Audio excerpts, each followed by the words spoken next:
Tapi itu sisi funnya nggak sih? Kalau gue dulu salah satu yang menarik adalah Sabtu Minggu gitu kan, weekend kan, jam 3 jam 2 deh gitu. Itu udah ke rumah temen gitu. Oke. Karena kita mau bangunin masal gitu kan. Bangunin sahur gitu, Pak. Dusun gua gitu loh di Sumatera, kita nggak ada sih gorengan Pak buat buka puasa. Kita tuh mewah, kalau di daerah tuh Oh mewah Pak, gitu. mewah banget. Sop buah itu udah minimal banget sop buah. Halo semuanya, selamat datang di Yoi Network bersama gue lagi-lagi Iksan dan Anantio yang sedang makan biskuit. Halo. Mumpung belum puasa, Pak. Masih bisa makan jam segini. Nah, oke teman-teman, kembali lagi bersama kita berdua di podcast Keresahan. Kita akan Halo. ngebahas, ngobrol, dan bercerita bersama-sama. Ini kan kita udah mau masuk bulan Ramadan nih. Lu punya kenangan indah nggak di bulan Ramadan lu ketika lu masih kecil? Banyak sih. Menurut gue kayak masa-masa menjalankan puasa di masa kecil itu adalah privilege. Karena feel-nya beda banget pas ketika lu udah dewasa ya. Karena pas lagi masa kecil kan itu kayak lu cuman tahu ya udah lu tahan nafsu buat makan gitu kan. Lu sholat, ngaji gitu. Jadi kayak semuanya kayak simple dan indah gitu. Sementara ketika kita udah beranjak dewasa nih, Oke. itu tuh udah bukan jadi challenge lagi gitu. Kayak nahan nafsu makan tuh kayak udah jadi hal yang ya mungkin biasa aja sih gitu. Jadi euforia untuk menjalankan di Ramadannya itu jadi biasa. Bener nggak Pak? Kalau lu sendiri gimana? Ya, mungkin gue tambahin dikit ya. Lu tadi bilang udah biasa mungkin karena nggak ada uang kali buat makan. Jadi makanya udah biasa. Udah biasa nahan lapar ya kali. Kalau zaman sekarang tuh orang kebanyakan udah intermittent fasting, Pak. Iya ya, itu tuh Jadi udah mereka jadi udah lifestyle ya. iya, udah jadi lifestyle. Ya Lo kalau sendiri nih gimana? kalau gue kalau gue sebenarnya jujur aja ya. Bulan puasa itu salah satu bulan yang sebenarnya pas gue masih zaman SD ya. Itu tuh salah satu bulan yang gue kayak duh, harus nahan lapar lagi.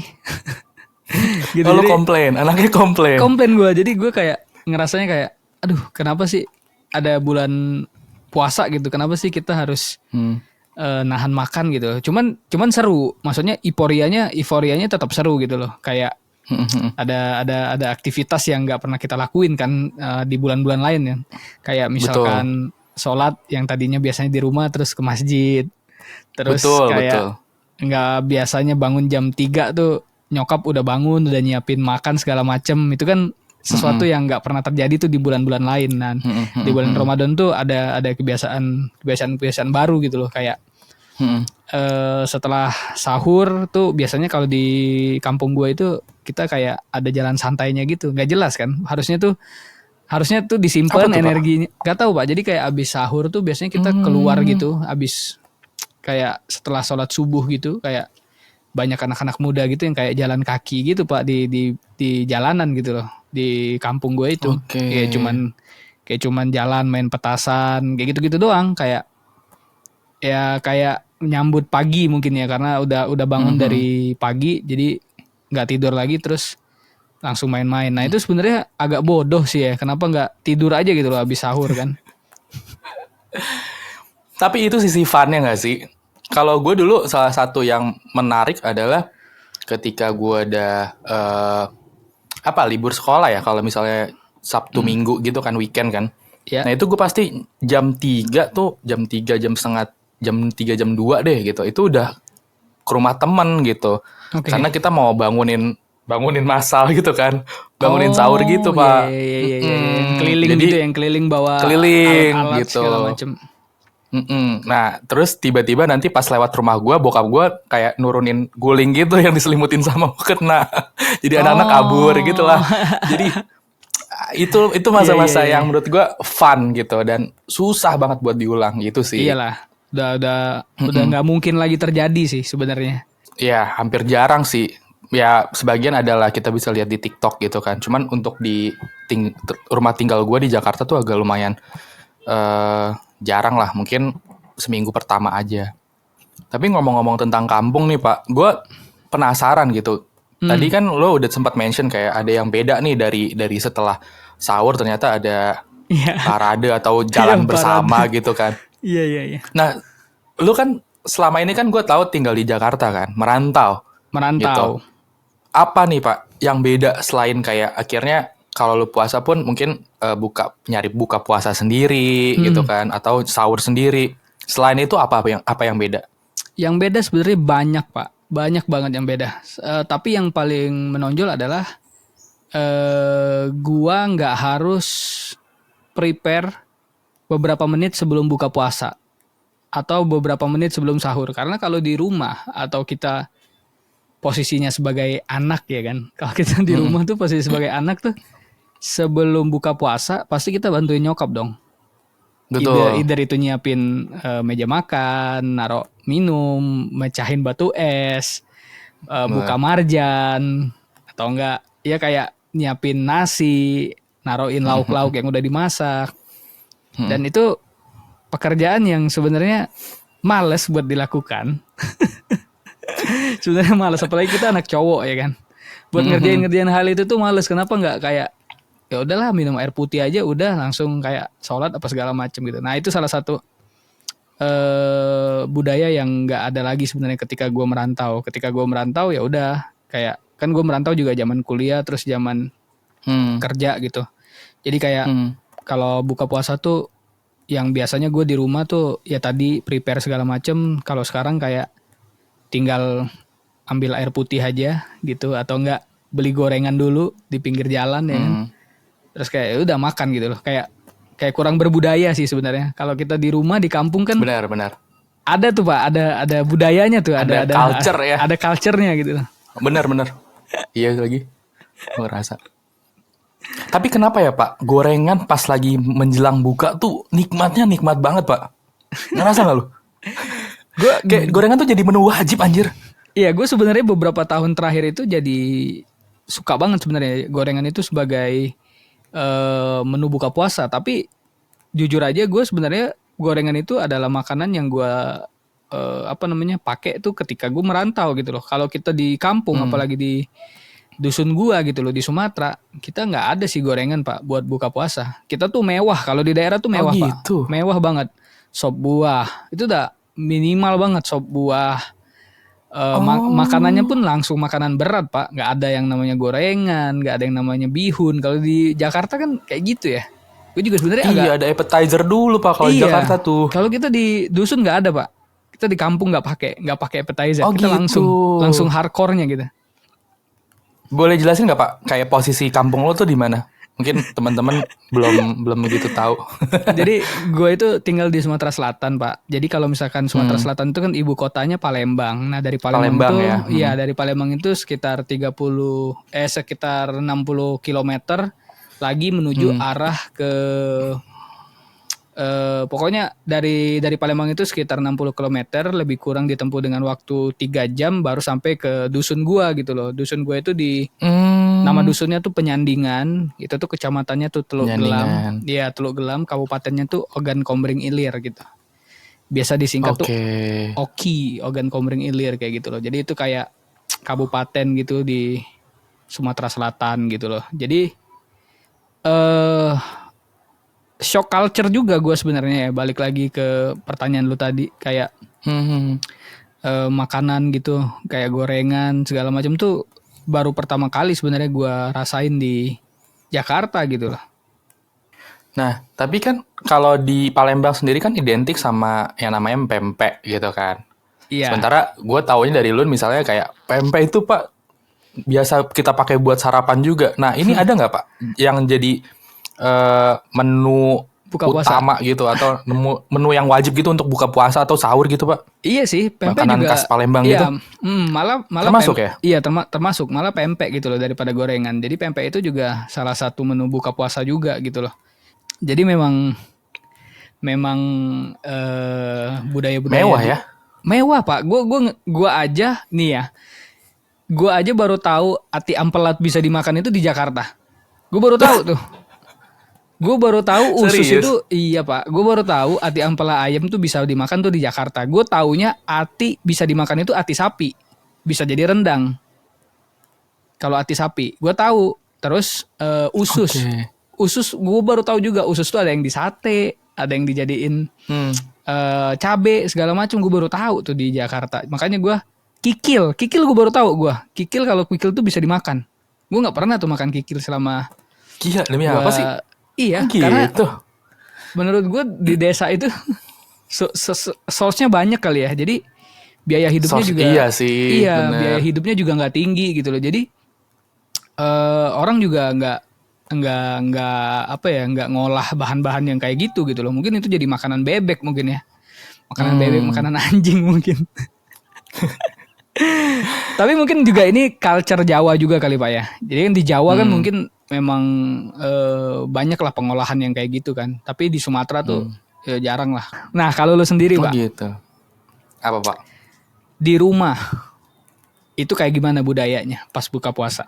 Gue buka puasa itu kalau lengkap personilnya itu pas weekend doang. Karena nyokap kan kerja gitu. Bokap kadang-kadang keluar gitu. Adik gue mungkin ada kesibukan lain juga dan gue juga gitu kan. Kalau weekday biasanya paling menjelang buka puasa itu ya kadang gue bantu siapin juga atau masak kecil-kecil gitu. Oh masak lo? Buat iya, gue kadang tuh ada ini Pak, ada keinginan buat masak-masak juga gitu. Oh Nggak gitu yang ya? menu gimana-gimana sih, ya paling paling menu-menu simple aja buat gorengan-gorengan atau apalah gitu. Gorengan Itu tetap buat ya? gue sama bokap, iya. Menu yang paling wajib ada tuh biasanya kalau awal-awal ya, itu yang pasti satu itu kurma kan. Oke. Kurma itu udah pasti kesukaan kita sekeluarga lah gitu. Kedua tuh kolak. Tiga itu asinan. Nah, kolak sama asinan nih Pak, kalau udah di week ketiga, keempat itu udah jarang nih Pak yang enak gitu. Jadi ya biasa itu tuh menu-menu wajibnya. Sama apalagi ya? Ya paling kayak pecel-pecel lele, pecel ayam gitu ya. Itu doang Pecel lele. sih. Kalau weekend baru mungkin kita lebih masak sendiri tuh, nyokap biasanya sih ya. Menunya ya lumayan variatif lah. Yang gua kangenin tuh ya ada banyak sih Pak. Gitu. Cuman kalau misalnya relate to di suasana menjelang Ramadan ya atau mungkin nanti Idul Fitri gitu. Ya kangennya adalah kangen ketika lu bisa beribadah tanpa banyak challenge lah gitu, tanpa harus mikirin duniawi juga gitu. Jadi kalau dulu kan ya bangun lah subuhan gitu kan, maksudnya kayak sahur dulu terus subuhan, habis itu mungkin tidur lagi, terus habis itu berangkat sekolah gitu kan, nungguin buka puasa, udah gitu-gitu aja, paling sholat 5 waktu gitu kan. Kalau sekarang tuh terlalu banyak urusan duniawi Pak. Kepikiran gak sih kayak ketika lu menjelang Idul Fitri nih gitu kan, lu kan harus ngasih sesuatu kan gitu. Jadi kayak kadang itu jadi apa ya, jadi momok gitu. Ya gue pernah juga sharing ke beberapa teman gue juga gitu. Ada momen-momen yang kayak ketika lu merantau gitu kan, dan lu nggak bisa ngasih atau ngasih apa ya, ya pokoknya ngasih sesuatu gitu kan untuk ke dua orang tua lu atau ke keluarga lu gitu menjelang Idul Fitri. Itu ada rasa malunya kan sebenarnya gitu. Ada lah kayak waktu awal-awal gue berkarir tuh 1-2 kali tuh gue ada penyesalan gitu karena nggak bisa ngasih banyak lah atau apa gitu sebenarnya. Itu sih sebenarnya yang gue sesalin, dan suka dukanya ketika di masa kecil ya itu nggak harus mikirin sampai jauh ke sana kan gitu. Benar. Itu doang sih. Kalau sekarang udah Kalau nggak. dari lu ada nggak? Kalau dari gua sebenarnya itu tadi sih, kalau misalkan dibandingin sekarang, gua tuh ngerasa kalau sekarang Ramadan itu tuh cepet banget. Gua ngerasanya ya. Karena mungkin kita punya, kalau kerja kan punya kegiatan yang lumayan padat, apalagi di bulan Ramadan kan biasanya campaign tuh banyak di Ramadan, terus kegiatan-kegiatan itu pokoknya di fullin semua pastinya di bulan puasa kan. Dan ngitungnya juga cuma 3 minggu kan bulan puasa itu pastikan. Week 1, week 2, week 3, week 4 tuh udah gak kondusif lagi kan biasanya kayak gitu kan. Nah, jadi gue tuh ngerasanya kalau sekarang itu kalau bulan puasa pasti rasanya cepet banget. Tiba-tiba udah minggu ketiga aja udah mau lebaran gitu loh. Karena memang sehari-harinya untuk duniawi aja gitu loh. Kayak ya buat kerja aja. Apalagi kalau kita ada kejar deadline campaign kan. Misalkan harus kelar sebelum week keempat Ramadan gitu kan. Pasti pikirannya udah fokus ke deadline-nya aja kan. Oh ini udah mau week 2, week 3 gitu kan. Itu sih yang paling berasa banget bedanya dari dulu dan sekarang secara waktu. Kalau zaman dulu, wah puasa itu tuh kayak 3 bulan kali rasanya ya. Saking kita ngerasa lama banget Pak, karena ya sekolah, balik sekolah nggak bisa main karena takut capek ya kan, terus nungguin abis asar tuh udah paling berat banget deh tuh, udah jam 3 jam 4 tuh udah paling berat banget.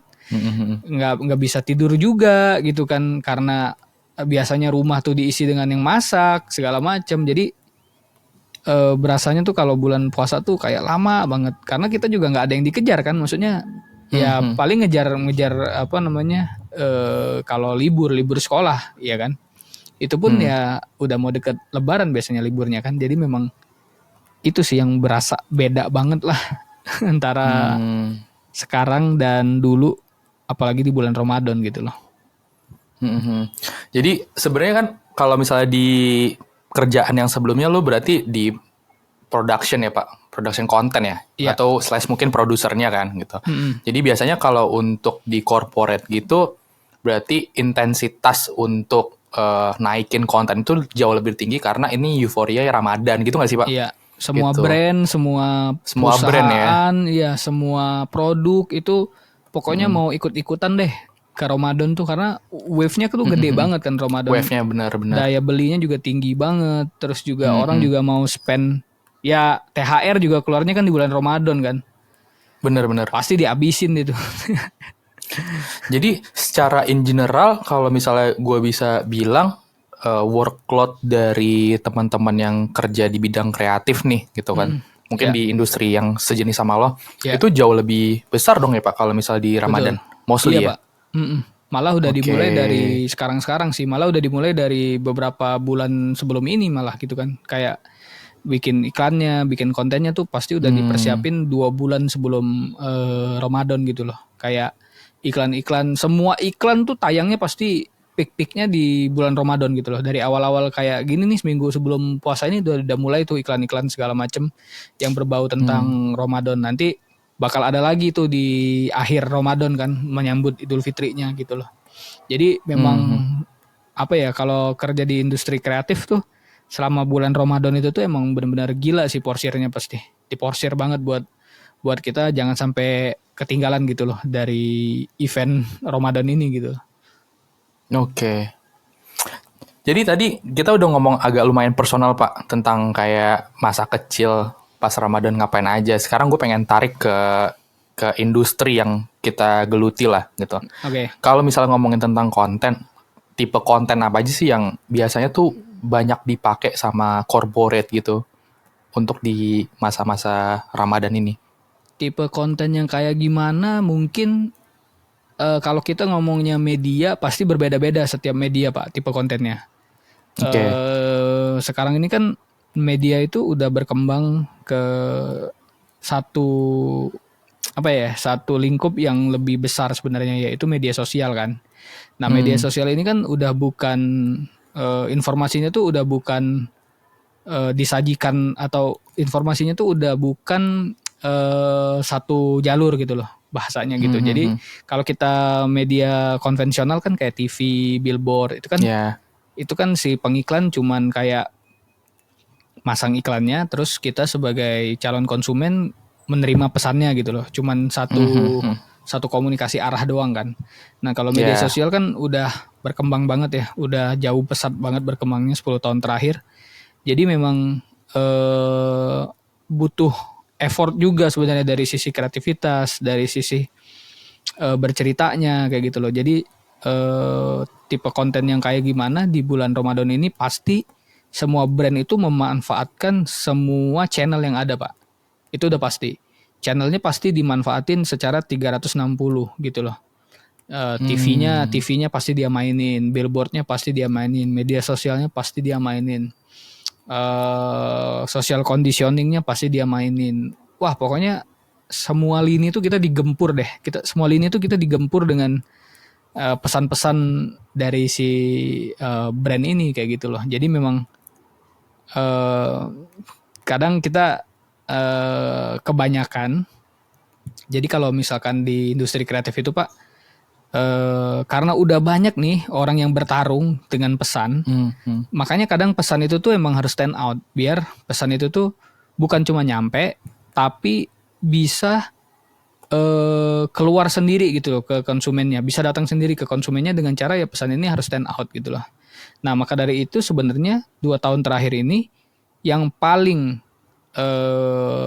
yang paling efektif cara beriklan itu adalah dengan cara bercerita. Itu tuh sebenarnya bukan sesuatu yang baru cara bercerita ini.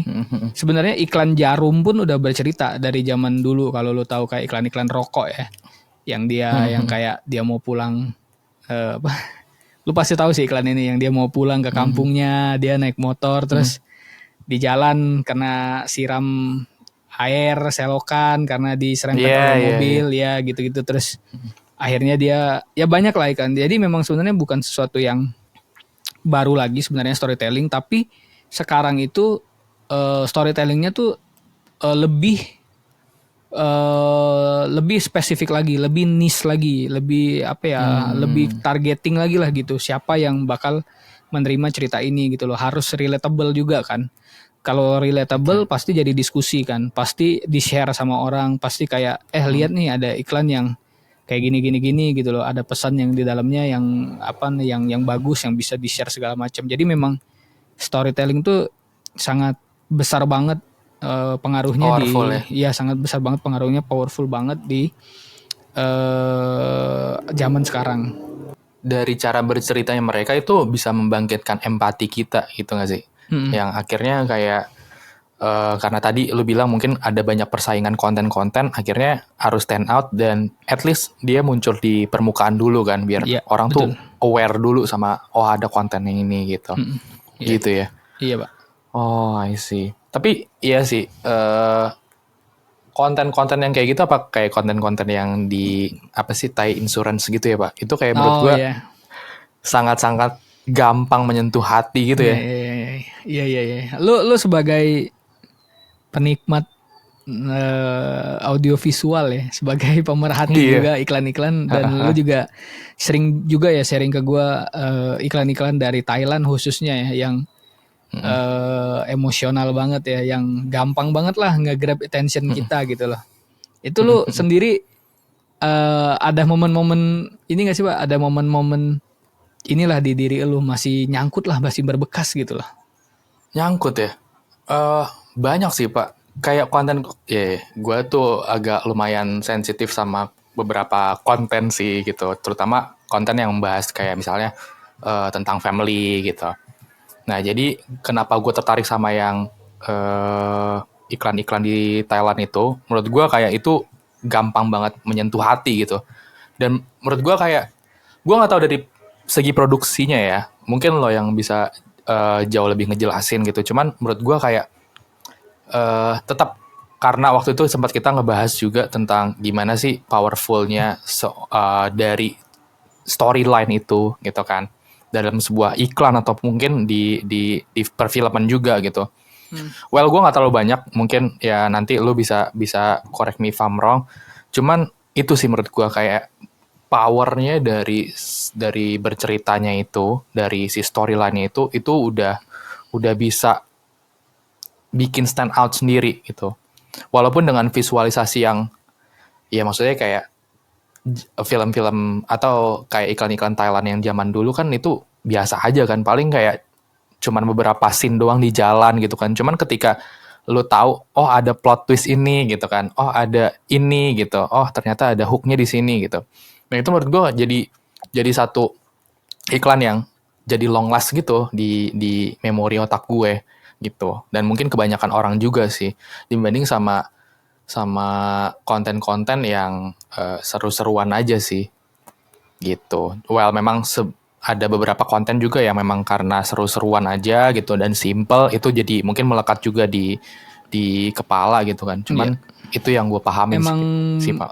di zaman sekarang apalagi ya challenge-nya tuh di industri kreatif memang bukan cuman bikin konten yang stand out sih, tapi juga berbekas ya kan, berbekas ke calon konsumen atau target audience. Dan yang pastinya ada lagi nih Pak yang paling penting, efektif nggak tuh iklan? Bisa datengin sales nggak tuh iklan? Itu juga. Berarti conversion ya Iya, jatuhnya conversionnya seperti apa? Karena jujur aja sebenarnya gue pun sebagai anak marketing tuh sebenarnya kan marketing dan sales itu zaman sekarang tuh udah nggak bisa dipisahin lagi Pak. Itu tuh emang satu kesatuan gitu loh. Mungkin beberapa perusahaan di zaman dulu tuh sempat misahin lah marketing dan sales gitu loh. Kalau sales kan lebih ke leads-nya kan, kalau marketing kan lebih ke branding, komunikasinya segala macam gitu loh. Sekarang tuh menurut gue nggak bisa lagi sih, nggak bisa dipisahin lagi lah, namanya marketing itu adalah sales gitu loh. Gimana caranya kita memasarkan produknya gitu loh, gimana nanti iklan yang udah kita bikin tuh berefek besar gitu loh terhadap penjualan perusahaan, peningkatan keuntungan dan lain-lain kayak gitu loh Pak. Jadi memang itu juga salah satu hal yang menakutkan sebenarnya oleh anak marketing, tapi ya memang seperti itu sekarang gitu loh. Memang harus jadi tanggung jawab dari marketingnya juga gitu loh buat yang bagian sales seperti itu Pak. Gue pengen mempertanyakan sesuatu karena yang gue tahu kan lu sebenarnya di orang konten kan gitu, kayak produksi di konten tuh lu gitu kan, as a producer gitu. Nah kenapa kayak conversion rate dari sales atau revenue itu jadi masuk ke KPI lu? Apa itu nggak bertentangan gitu loh Pak? Karena gue taunya kayak oke, gue bikin iklan yang bagus nih gitu kan, yang bisa nge-create awareness gitu. Tapi masalah nanti selling itu kan masuk ke departemen yang lain atau gimana sih? Kalau sistem di corporate Pak? Sebenarnya di beberapa perusahaan tuh ada yang digabung, ada yang dipisah Pak sebenarnya. Cuma statement gue tadi sebenarnya adalah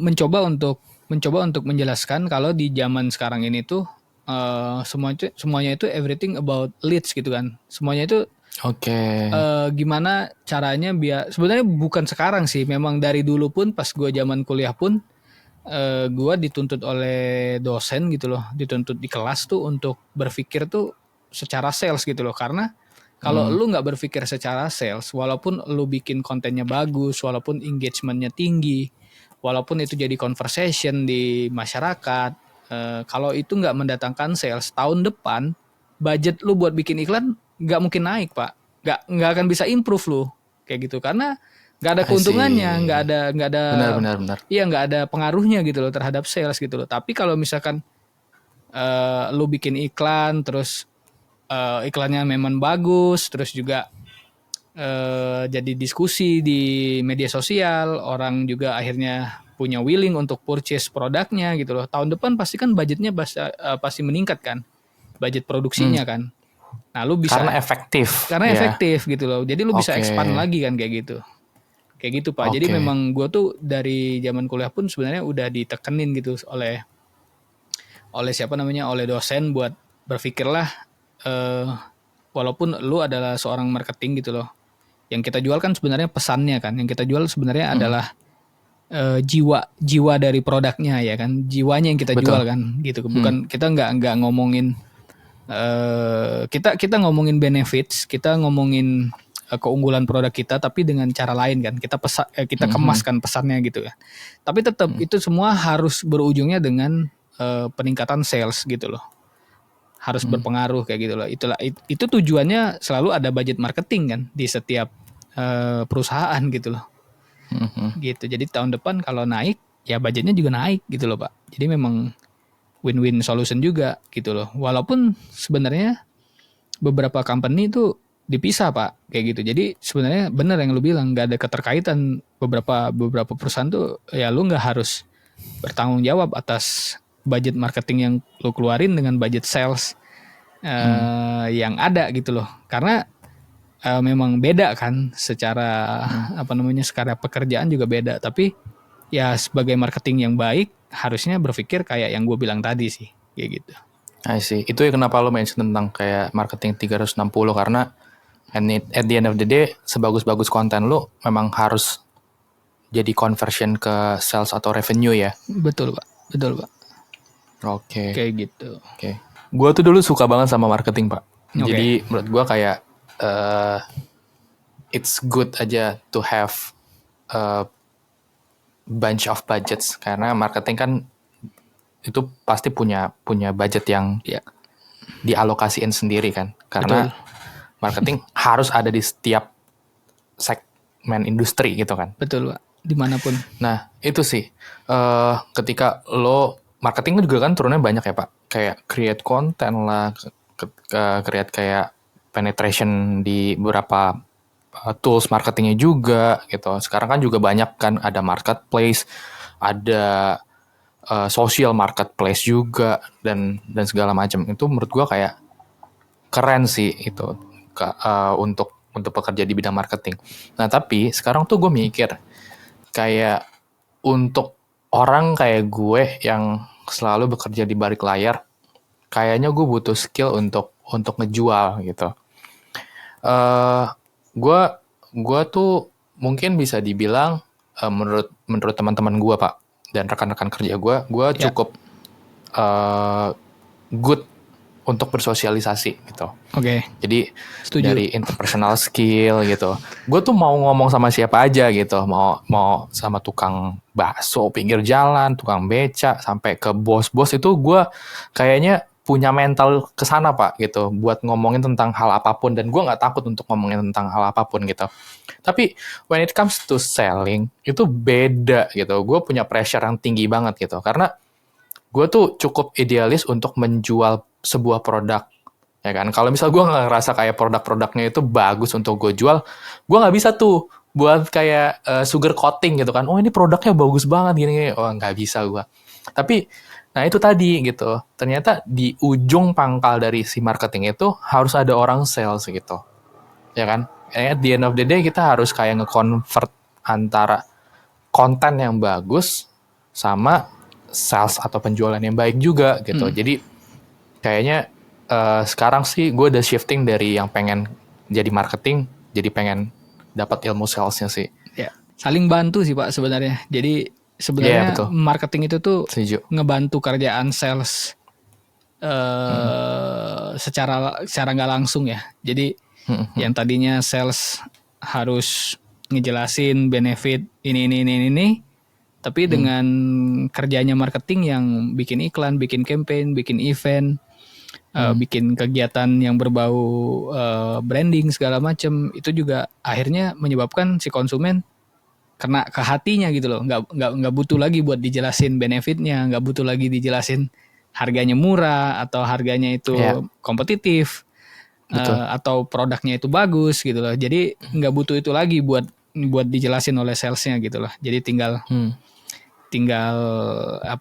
tinggal klik gitu, langsung bisa masuk gitu loh konsumennya. Jadi marketing itu juga sebenarnya ilmu persuasi juga sih Pak. Gue tuh terakhir belajar baca-baca tentang marketing berapa ya, 5.0 apa berapa gitu, gue juga nggak ngerti sih.